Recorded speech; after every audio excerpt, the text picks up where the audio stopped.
এই তেল সংকট নিয়ে সরকার পুরোপুরি একটা নাটক করলো প্রথম থেকে। সরকার বারবার বলেছে, সংসদে বলেছে যে তেলের মজুদ নিয়ে কোনো ধরনের সমস্যা নাই, তেল পর্যাপ্ত পরিমাণ মজুদ আছে। তারপর দেখুন আপনি বার কাউন্সিলের ইলেকশন কিন্তু তেল সংকটের কারণেই দেখি এটা বন্ধ করে দেওয়া হলো। এবং আপনি পাম্পগুলোতে গেলে আমরা দেখি দীর্ঘ লাইন। ফলে একটা কৃত্রিম সংকট তৈরি করে, মানুষের একটা ভোগান্তি তৈরি করে, তারপরে দামটা বৃদ্ধি করা হলো। কারণ মানুষের কাছে এখন অপশন দুইটা, যে সে তেলের পাম্পে দাঁড়িয়ে থাকবে, লাইন ঘন্টার পর ঘন্টা, তেল পাবে না।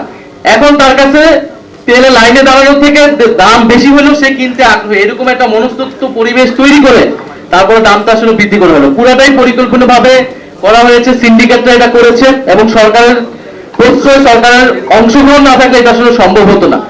ফলে আমরা মনে করবো যে জনগণকে ভোগান্তি করার কোনো প্রয়োজন ছিল না। সরকারের ভিতরে স্বচ্ছতার অভাব ব্যাপকভাবে, কারণ এই সরকার আগের সরকারের মতোই আসলে বিভিন্ন ইস্যুতে রিয়েক্ট করছে, কথা বলছে, রাষ্ট্র পরিচালনা করছে। আমরা চেয়েছিলাম একটা অ্যাকাউন্টেবল গভর্নমেন্ট, আমাদের কাছে সেই ধরনের অ্যাকাউন্টেবিলিটি তারা নিশ্চিত করছে না।